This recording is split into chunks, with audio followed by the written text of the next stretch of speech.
Random House Audio presents The Pirates in an Adventure with Scientists by Gideon Defoe. Read for you by John Lee. To Sophie, who has £250,000. A brief explanatory note from the pirate captain. Hello, lubbers. I'm writing this note on the back of an old bit of squid carcass to clear up any confusion that might arise about 170 years from now.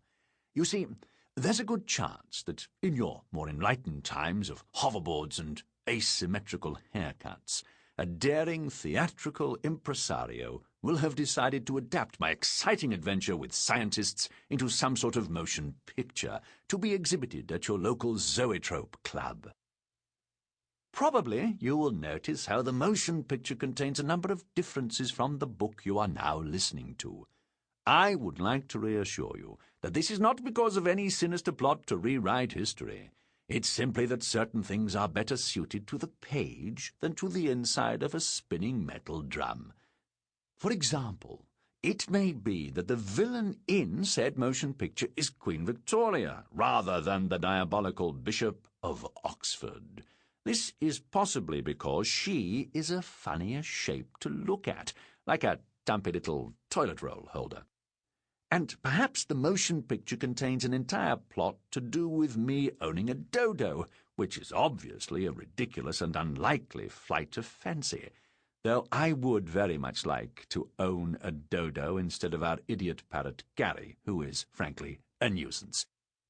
But rest assured that in both zoetrope display and book, my beard is still luxuriant, Black Bellamy is still a fiend with eyes of the darkest pitch, and there's still a good bit where a chimpanzee gets dressed up in a waistcoat. And most importantly, at no point does anybody mistakenly think it's somehow inherently funny to talk like a pirate. Until our next adventure, hugs, The Pirate Captain, 1838. 1. Into action under the pirate flag. The best bit about being a pirate, said the pirate with gout, is the looting. That's rubbish, said the albino pirate. It's the doubloons. Doubloons are easily the best bit about pirating. The rest of the pirates, sunning themselves on the deck of the pirate boat, soon joined in. It had been several weeks since the pirates' adventure with cowboys, and they had a lot of time on their hands. It's the pirate grog. Maronin, that's what I like best. Cutlasses. The Spanish main. The ship's biscuits. One of the pirates pulled a special face to show exactly what he thought of this last comment, and soon all the pirates were fighting. With a sound like a bat hitting a watermelon, pirate fist connected with pirate jaw, and a gold tooth bounced across the deck.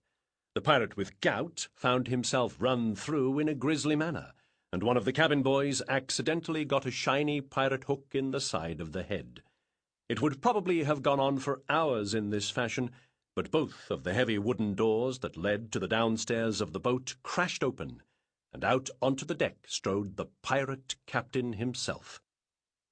The pirate captain cut an impressive figure. If you were to compare him to a type of tree, and working out what sort of tree they would be if they were trees instead of pirates was easily one of the crew's favourite pastimes, he would undoubtedly be an oak, or maybe a horse chestnut. He was all teeth and curls, but with a pleasant open face. His coat was of a better cut than everybody else's, and his beard was fantastic and glossy, and the ends of it were twisted with expensive-looking ribbons. Living at sea tended to leave you with ratty, matted hair, but the pirate captain somehow kept his beard silky and in good condition, and though nobody knew his secret, they all respected him for it. They also respected him because it was said he was wedded to the sea.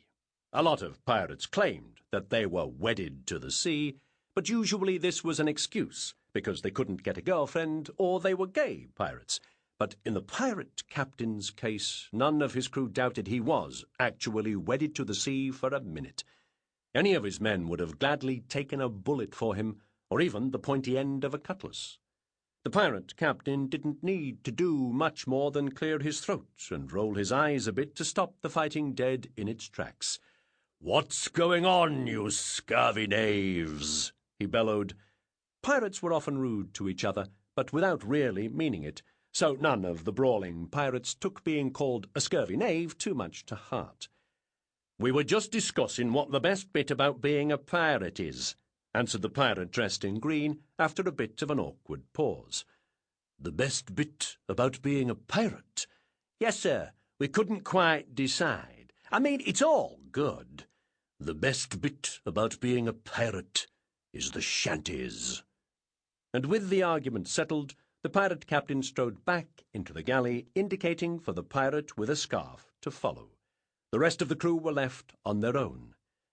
"He's right. It's the shanties," said the albino pirate thoughtfully.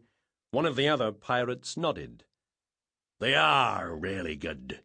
Shall we sing a pirate shanty?" The pirate captain was secretly relieved when he heard the strains of a rowdy shanty coming through the roof of the galley. Just recently he had been worrying about discipline on board the pirate boat, and there was an old pirate motto: if the men are singing a shanty, then they can't be up to mischief. Note: shanty probably derives from the French word chanter, meaning to sing. Most shanties tended to be about frisky mermaids, who loved putting out for sailors more than anyone. "Come into my office for a moment," he told the pirate with a scarf, who was his trusty second-in-command. The pirate captain's office was full of mementos from the previous pirate adventures. There was a 10-gallon hat from the pirate's adventure with cowboys, and some old bits of tentacle from the pirate's adventure with squid, as well as several post-it notes reminding the pirate captain to say things like "Splice the mainsail," or "Hard about, lads." On the walls there hung several fantastic paintings of the pirate captain himself. One of them showed him looking anguished and cradling a dead swan. This painting was titled "Why?" Another was of the pirate captain reclining naked, except for a small piece of gauze. And a third pictured the pirate captain sharing a strange, futuristic-looking drink with a lady who seemed to be made from metal. There were also quite a lot of nautical maps and charts about the place, and even an astrolabe. The pirate captain wasn't 100% sure what the astrolabe did, or whether it was actually an astrolabe rather than a sextant, but he enjoyed fiddling with it when he got bored nonetheless. Right at the moment, boredom was an issue that weighed heavily on the pirate captain's mind. "Care for some grog?" he asked politely.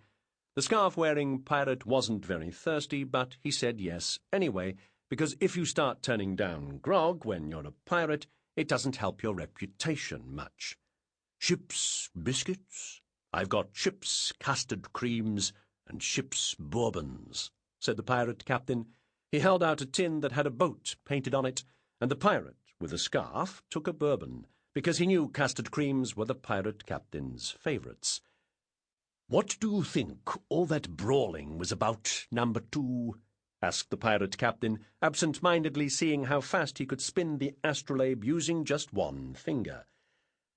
"Like the men said, it was just a friendly discussion that got a bit out of hand," replied the scarf-wearing pirate, not entirely sure where the pirate captain was going with this, but amazed, as always, that he could carry on a conversation whilst doing complex calculations with an astrolabe. That sort of thing was why the pirate captain was the pirate captain, the pirate with a scarf reflected. "I'll tell you what it was about," said the pirate captain. "It was about bored pirates. I've made a mistake. We've been moored here in the... The pirate captain rubbed his nose, which he liked to think of as a stentorian nose, even though stentorian is actually a tone of voice, and squinted at one of the charts. "The West Indies, sir," said the scarf-wearing pirate helpfully. Well, we've been here too long. I thought that after our exciting adventure with those cowboys, we could all do with a break. but I guess us pirates. Sample complete. Ready to continue?